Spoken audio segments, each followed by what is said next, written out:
Assalamualaikum teman-teman. Terima kasih sudah mampir di channel saya. Teman-teman, kali ini saya khusus akan membahas terkait bantuan PKH.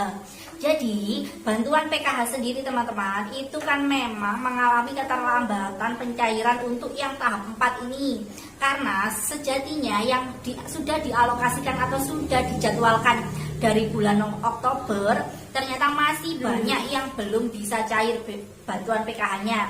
Ini seperti di daerah saya sendiri, karena di daerah saya bantuan PKH tahap 4 itu masih belum cair. Kali ini saya akan memberikan edukasi terkait bantuan PKH untuk komponen anak sekolah.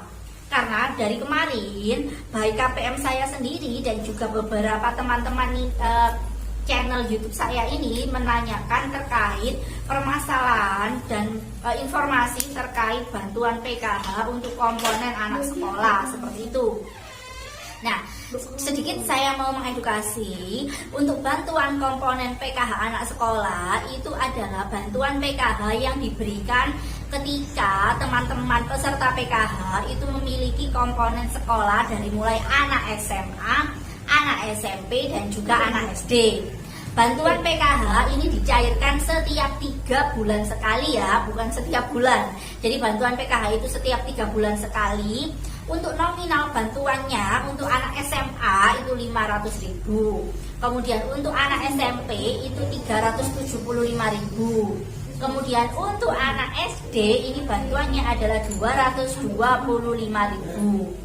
Nah, untuk anak-anak peserta bantuan PKH untuk komponen SD, SMP, dan juga SMA, teman-teman.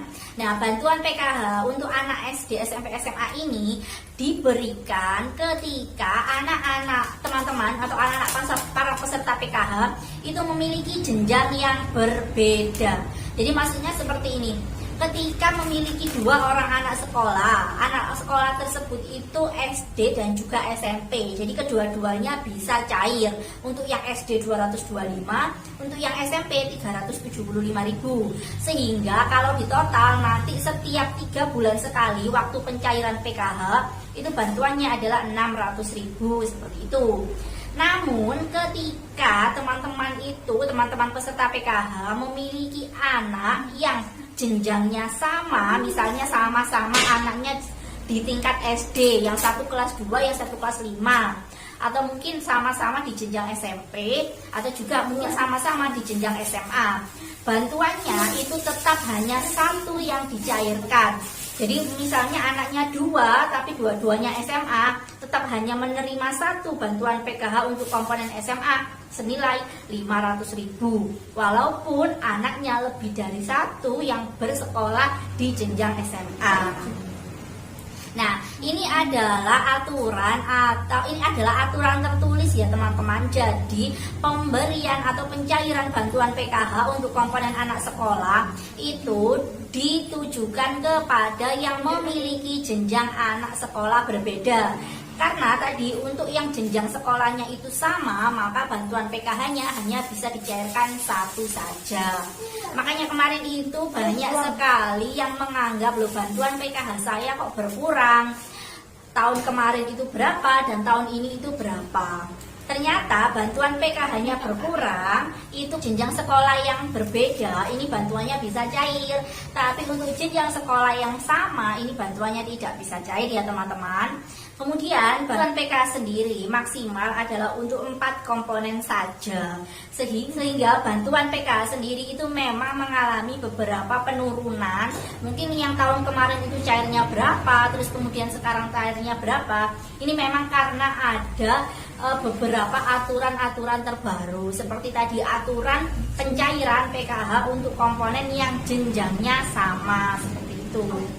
Teman-teman, nah, saran saya untuk teman-teman yang merasa bantuan PKH-nya itu mengalami masalah atau tidak sesuai, misalnya anaknya sudah SMP tapi bantuan PKH-nya masih SD seperti itu, atau beberapa masalah yang lain, teman-teman harus selalu koordinasi dengan pendamping PKH di desa teman-teman. Karena pendamping PKH itu bertugas untuk membantu perbaikan data sehingga bantuan PKH teman-teman akan cair sesuai dengan komponennya.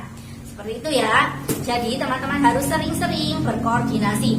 Walaupun memang sekarang itu masih dalam masa pandemi dan juga pertemuan kelompok itu masih belum bisa dilakukan secara normal, teman-teman bisa tetap konsultasi dengan pendamping PKH yang ada di desa teman-teman.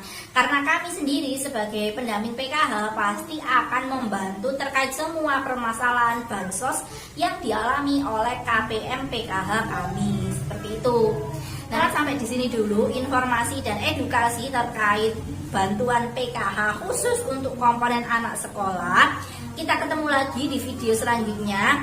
Ketika memang ada pertanyaan yang masih belum jelas, teman-teman itu bisa menuliskan di kolom komentar dan juga bisa mencari video-video saya yang lain terkait permasalahan teman-teman, baik itu terkait KKS baru, BPNT dan juga PKH. Saya sudah sering sekali membahas tentang bantuan-bantuan tersebut. Terima kasih, sampai di sini dulu. Assalamualaikum warahmatullahi wabarakatuh.